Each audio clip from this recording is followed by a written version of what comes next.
Espace TV, le 22h.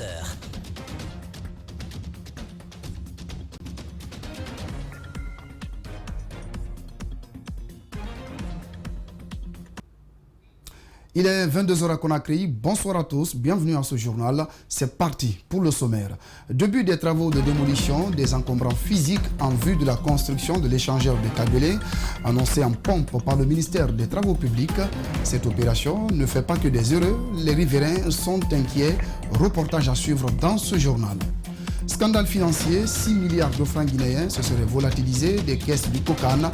L'État a déboursé cette somme au mois de septembre dernier pour le bon fonctionnement du comité d'organisation de la Coupe d'Afrique des Nations 2025 en Guinée. Précision à suivre avec Alcénie Baldé. Et puis enfin, le grand angle de ce soir sera consacré au secteur de la pêche avec cette question: quelles sont les méthodes souvent utilisées par des navires, notamment des chalutiers chinois, pour échapper au contrôle des systèmes de surveillance? Des réponses, nous en disposons. Vous aurez la primeur dans le reportage grand format de cette édition.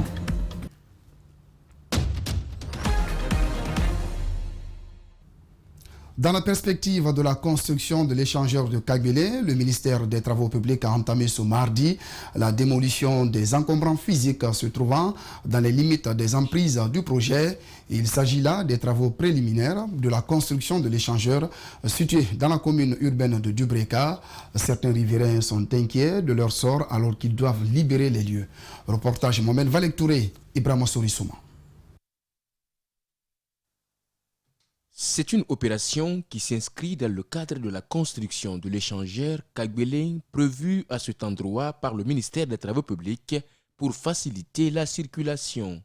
Mais déjà, quelques occupants des bordures de route sont obligés de libérer les emprises de l'infrastructure. Les citoyens concernés par l'opération expriment leurs préoccupations. Lorsqu'on nous a installés, on nous avait dit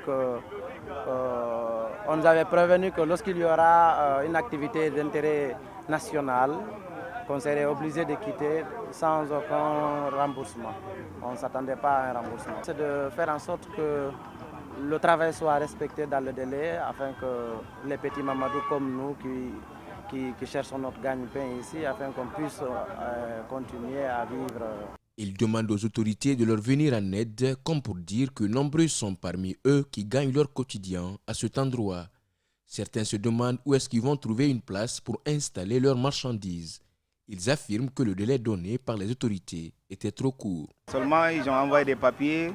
Nous qui avons les petites tables là, on n'a même pas reçu tellement l'information. Seulement, on entend parler ceux qui sont dans les boutiques de nous dire que on va quitter demain ou bien après-demain, l'information vient de n'importe comment. Et seulement, je demande à mes amis ou bien à d'autres personnes qui travaillent ici de chercher des lieux où partir travailler. Ils ont donné quelques préavis, ça fait quelques mois, sauf que les dates qu'ils ont données au début n'ont pas été respectées.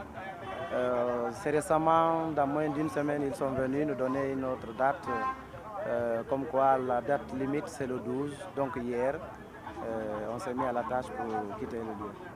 Selon le communiqué du ministère des Travaux publics, la première étape des travaux concernera l'opération de démolition des encombrants le long de la route où l'échangeur doit être construit. Certains riverains se félicitent du déroulement pacifique de l'opération de déguerpissement, bien que d'autres cherchent encore où aller.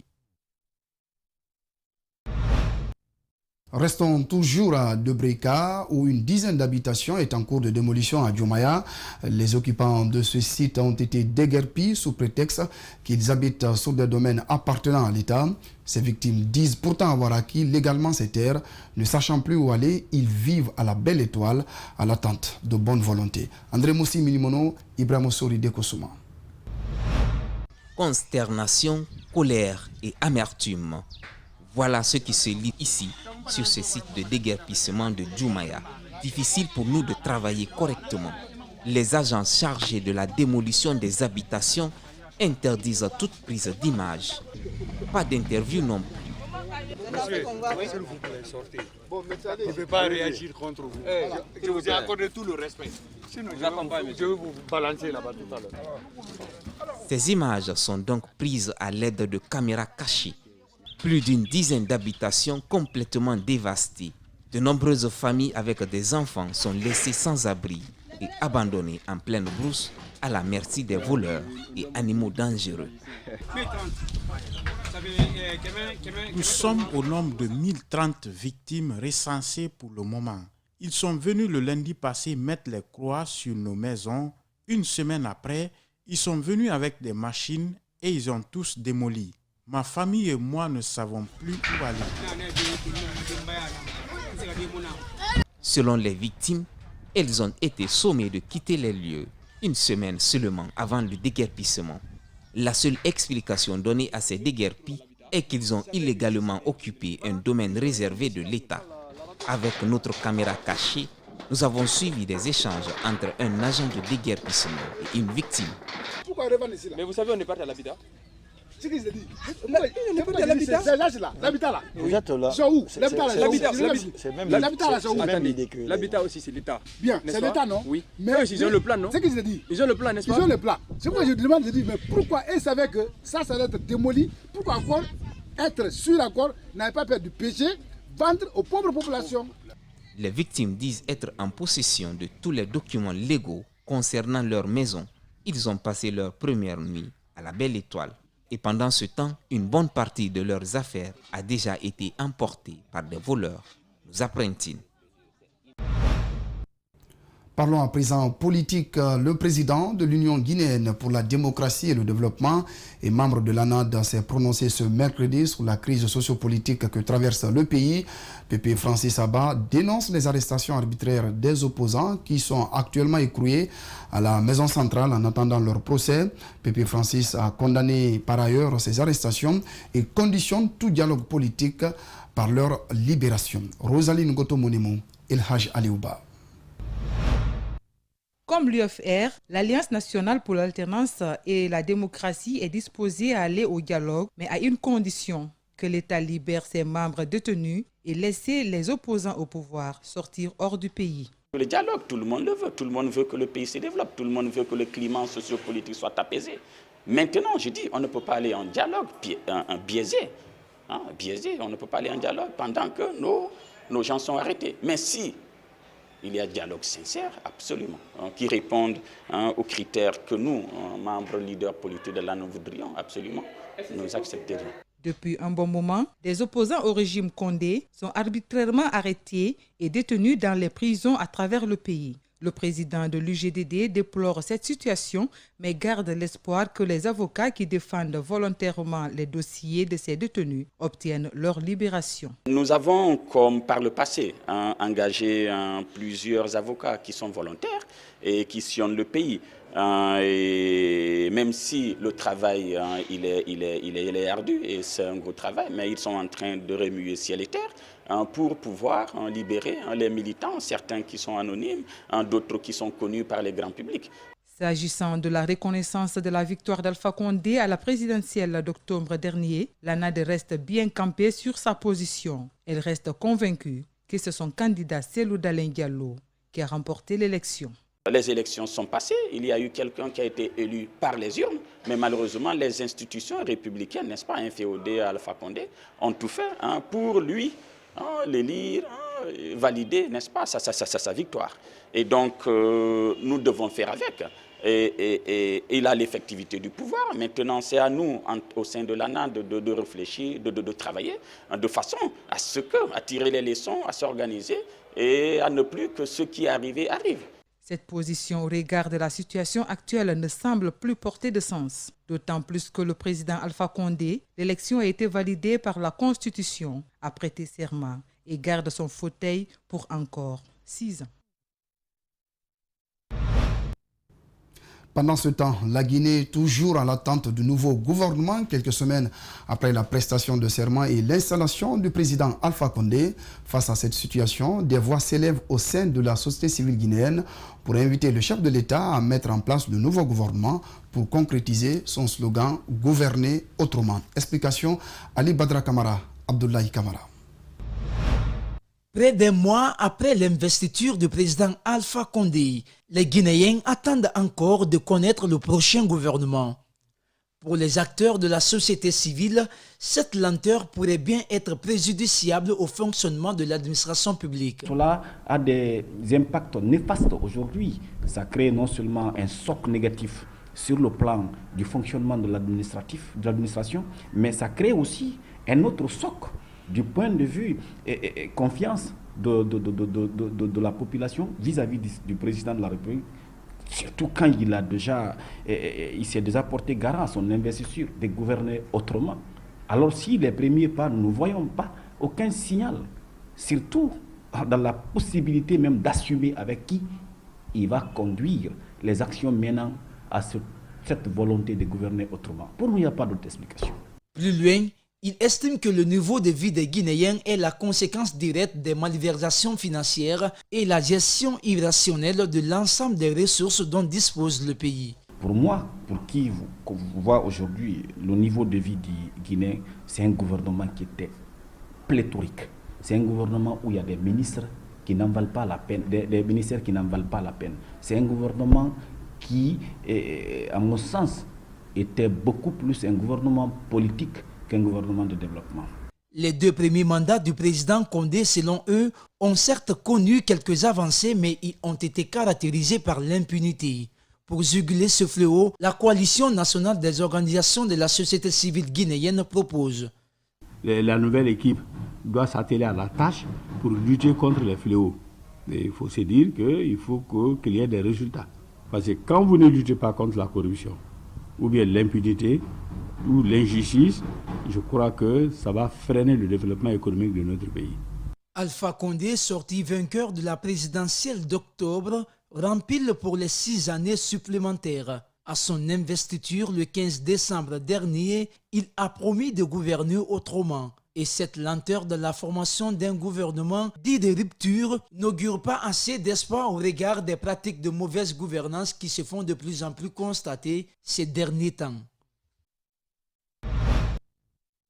On en vient au scandale financier annoncé au sommaire de ce journal et qui a lieu dans le milieu sportif. Il s'agirait de la volatilisation de plus de 6 milliards de francs guinéens dans la régie du Kokane. Ce montant a été décaissé depuis septembre dernier, mais jusqu'ici, aucun membre du Kokane n'a perçu un franc ni en salaire ni pour le fonctionnement de l'organe. Explication Arseni Baldé. C'est depuis le 19 février 2019 que le Comité national d'organisation de la Coupe d'Afrique des Nations 2025 a été créé par décret du président de la République et placé sous son autorité. L'organe a pour mission d'assurer la bonne organisation de la Coupe d'Afrique des Nations en liaison étroite avec les structures de la CAF. Dans les mêmes attributs, le COCAN se doit de proposer au gouvernement les orientations stratégiques et le plan d'action à mettre en œuvre dans le cadre de l'organisation de la Biennale du football africain. En mars 2019, le Premier ministre Ibrahima Kassory Fofana, par arrêté, a procédé à la nomination des membres du COCAN avec à sa tête le ministre des Sports Sanoussi Bantamasso. Le même arrêté mentionne que les dépenses de fonctionnement du COCAN 2025 sont imputables au budget national de développement. Ainsi, un budget de 8 milliards 727 875 000 francs guinéen a été accordé à l'organe pour son fonctionnement en 2020. Le même mois, étant donné le retard dans les préparatifs de l'organisation de cet événement sportif à dimension continentale qui attire plusieurs investissements dans le pays, le COCAN a aussitôt demandé la mise à disposition de 2 milliards 81 968 750 francs guinéens en régie d'avance avec pour objectif la mise en charge des dépenses liées au fonctionnement du COCAN 2025 au compte du premier trimestre 2020. Pendant que les membres peinent jusqu'ici à savoir si ce montant a été décaissé ou pas, une autre demande de 6 milliards 645 906 250 francs guinéens a été faite par voie dite procédure normale aménagée avec pour objectif mentionné dépenses diverses. Au cours de nos enquêtes, sur la base de documents à notre disposition, ce montant de plus de 6 milliards a été payé par la Banque centrale via via l'ordre de virement OV 2020-5022 à la date du 10 septembre 2020 sur le compte numéro 2001-1148 suivant l'ordre du ministère de l'économie et des finances avec pour référence FT 20-255-70-375. Par ailleurs, selon nos informations, un peu plus de 2 milliards 81 millions qui avaient été initialement demandés en régie d'avance ont aussi été engagés au niveau de la chaîne des dépenses. Voilà le COCAN qui souffle le chaud et le froid dans cette présumée affaire de détournement de 6 milliards de francs guinéens. Le secteur de la ferraille a besoin d'être organisé pour permettre aux acteurs de mieux exercer leurs activités. Pour ce faire, le ministère du Commerce recommande à cette corporation la mise en place d'une fédération faîtière pour avoir des interlocuteurs directs, des collectionneurs aux acheteurs. Tous sont déjà prêts pour aller au congrès électif d'un bureau. Malika Sandiana Kamara est allé à la rencontre de ces acteurs à la casse de Madina. Il nous signe ce reportage. À la casse de Madina, la ferraille représente de l'or pour les acteurs de la filière. Ici, c'est le cimetière des vieilles voitures qui ne peut plus être dans la circulation. Le secteur est aussi pourvoyeur d'emplois. Plus de 12 000 jeunes cherchent ici leur pain quotidien. Un seul véhicule peut employer 5 pères de famille. C'est la raison pour laquelle nous disons que vraiment ici est un secteur où l'emploi est créé. Celui qui achète le véhicule pour envoyer, lui gagne pour lui. Et aussi, il y a des mécaniciens qui viennent auprès de nous pour détacher. Eux, ils gagnent. Il y a aussi des gens qui viennent pour découper. Valoriser le prix de la ferraille chez les industriels, mettre de l'ordre dans le secteur, unifier les associations en fédération, autant de défis que ces acteurs veulent relever en exécutant les recommandations du ministère du Commerce. Aujourd'hui, l'État a engagé des réformes dans notre secteur pour permettre aux acteurs de ferraille de s'organiser afin qu'ils puissent bénéficier de leur métier, qu'ils soient fiers de leur métier et de le pratiquer dignement. Raison pour laquelle on s'est conformé à ces réformes, à commencer par le recensement biométrique, ensuite,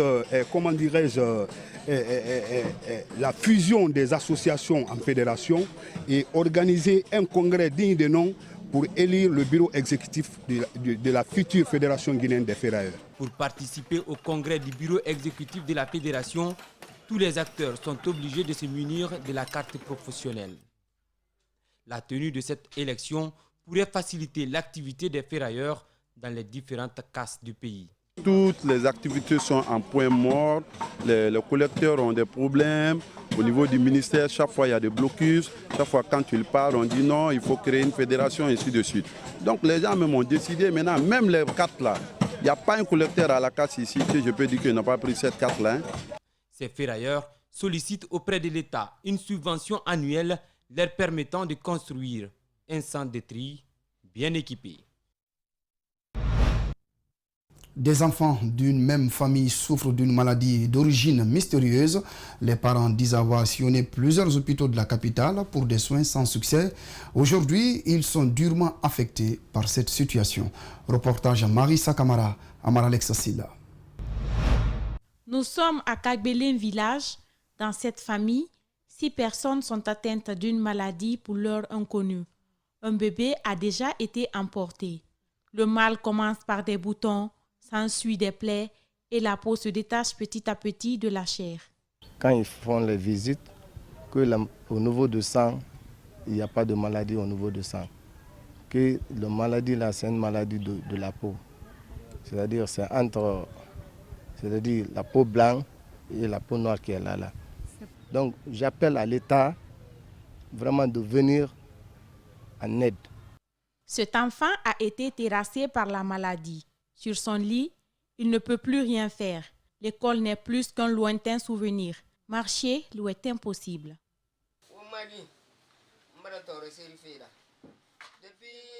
Aidez-moi.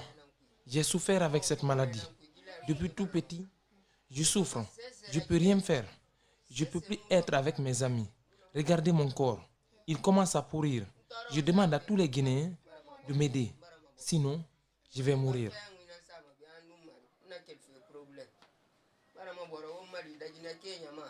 Comme lui, cet enfant risque d'être cloîtré sur un lit si l'on ne lui vient pas en aide.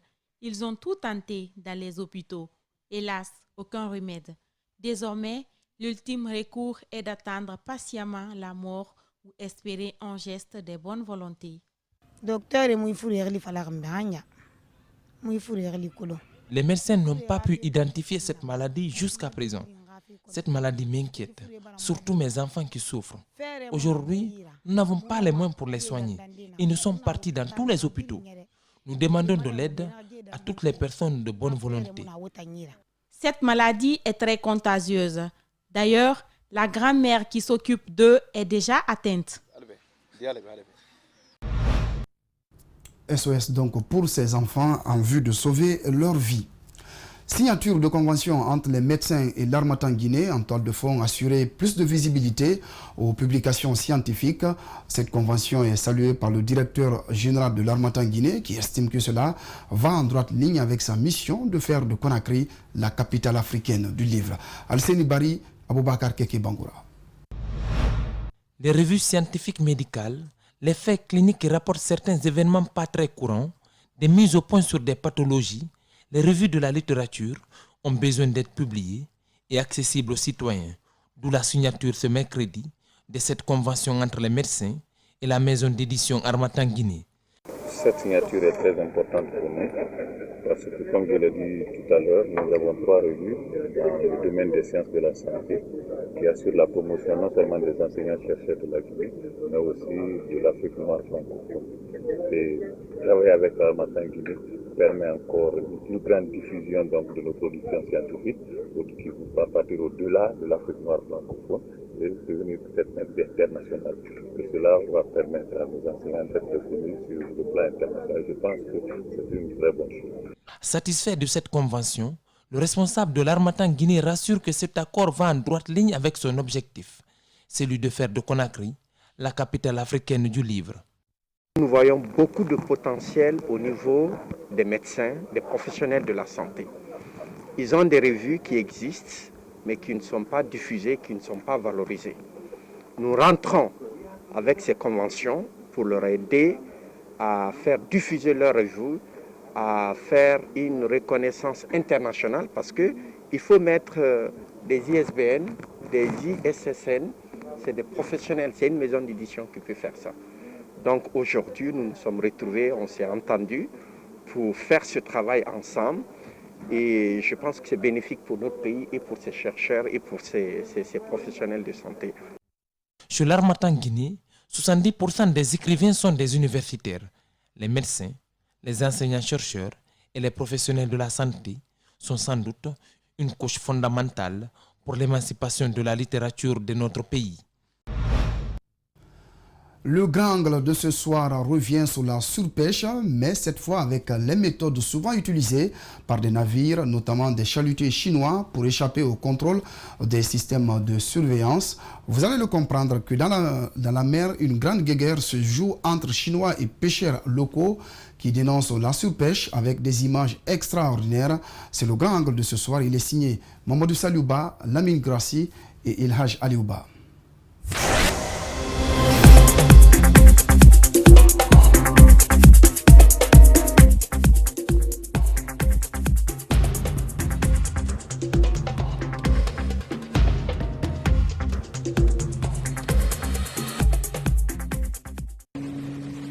Ces images sont prises par les observateurs de France 24 en Iran où des pêcheurs locaux traquent des bateaux chinois. À Djibouti, la même scène, ou plus proche encore, au Sénégal où des bateaux chinois pêchent de façon illégale. Partout, des cas de surpêche comme ce dauphin gris protégé mais capturé illégalement par des Chinois. Les images sont prises par des pêcheurs ivoiriens. Mais voici les images les plus stupéfiantes. Par mon mécontentement, j'ai filmé ça pour montrer ça à la communauté internationale. Voici ce qui se passe dans les eaux ivoiriennes. C'est les alevins qu'on pêche ici. Mais la Côte d'Ivoire n'est pas la seule victime. La Guinée, elle aussi, est touchée par la surpêche des navires chinois. La Guinée est confrontée récemment, vous avez vu les 2 raisonnements des chalutiers asiatiques chinois qui ont des licences en Guinée-Bissau mais qui ont été pris en flagrant délit dans nos zones. À chaque fois, des grosses prises. Des filets qui ne laissent rien sur leur passage, qui ramassent toutes sortes de poissons, des immatures ou encore des frétins, comme sur ces photos prises en Guinée. Sur le marché local, parfois, c'est des frétins que vous trouvez. Des frétins, je dis bien, j'insiste. C'est des frétins que vous trouvez. Des immatures, des poissons qui doivent grandir. Mais non, c'est les filets qui sont utilisés n'importe comment. Cette surpêche n'est pas sans conséquence. Le marché local souffre et l'écosystème se dégrade. Mais comment font les navires battant pavillon chinois pour passer sous les radars? Le plus souvent, et comme le note cet article sur France Info, la plupart de ces navires désactivent leurs balises GPS. La flotte de pêche chinoise utilise toutes les ruses possibles pour éviter d'être détectée dans les eaux territoriales, comme mettre le même nom à plusieurs navires ou éteindre le système d'identification satellite qui permet de suivre les mouvements des navires. Obligatoire, on a dit dans le plan de pêche, d'introduire dans le plan de pêche, tous les navires doivent mettre en marche leur système AIS. Mais pourquoi ici on ne le fait pas? Pourquoi? Si vous avez votre AIS, dès que vous vous connectez sur votre téléphone, vous savez où se trouve ce navire. Qu'est-ce qu'il fait? Si c'est douteux, vous partez. Mais non. On parle de VMS. VMS, c'est limite, il y a une limite. Mais quand l'AIS est branché sur tous les navires, alors, mais il débranche. Une pratique efficace, mais qui coûte à l'Afrique une fortune. On estime qu'en raison du pillage de ses eaux territoriales, l'Afrique perd une grande partie des 24 milliards de dollars, soit 22 milliards d'euros générés par la pêche chaque année. Et ce sont les petits pêcheurs qui ramènent 46% de la production qui pâtissent le plus de la situation. Mais cette surpêche cache bien d'autres réalités. Ce sont par exemple des accords que certains responsables locaux passent avec des entreprises chinoises. Vous verrez par exemple un député qui te dit, mais chinois, qu'est-ce qu'ils font? C'est des prête-noms. Est-ce que vous voyez? Ils imposent à la direction ou aux autorités de la pêche, par chantage, moi je peux l'appeler ainsi, pour donner des licences à ces Asiatiques de la pêche soi-disant artisanale avancée. Ils ramassent, pas de surveillance. Pourquoi? Parce que certains surveillants sont derrière ces soi-disant licences de pêche ou des faux permis de pêche. Je l'ai dit au ministre de la Pêche, je l'ai dit au secrétaire général. Ils sont derrière, les gens se pêchent moyennant par mois, ils ont un petit montant, mais au détriment de la ressource. Ils raclent comme ils veulent, ils ne sont pas surveillés. Quand je vous donne tous les mois 5 000 $, mais il faut bien que je récupère ça dans les eaux. De quelle manière? C'est ça le problème de la Guinée. Et la situation ne fait qu'empirer. De 13 navires dans les eaux africaines en 1985, aujourd'hui, ce sont plus de 500 navires battant pavillon chinois qui opèrent dans les eaux africaines selon un article du journal Le Monde. Et la Guinée n'échappe pas à cet envahissement. Cette pêche en avancée, il n'y avait qu'un seul Guinéen qui le faisait aux années, et puis il le faisait de façon normale, avec quelques Chinois, 2010, 2012 jusqu'à 2013. Mais maintenant, écoutez, de 12 chalutiers, on est à 100 et quelques dans les eaux guinéennes. C'est normal ça? En décembre 2015, un peu partout en Afrique, des pêcheurs locaux ont dénoncé la pêche INN menée par la Chine. À l'époque, 24 États africains avaient demandé à Pékin de tout faire pour stopper cette pratique. Mais 7 ans après, les navires chinois sont de plus en plus nombreux dans les eaux africaines. Voilà, cet angle de la rédaction met un terme à ce journal. Merci pour votre aimable attention. À toutes et à tous, excellente soirée sur Espace TV.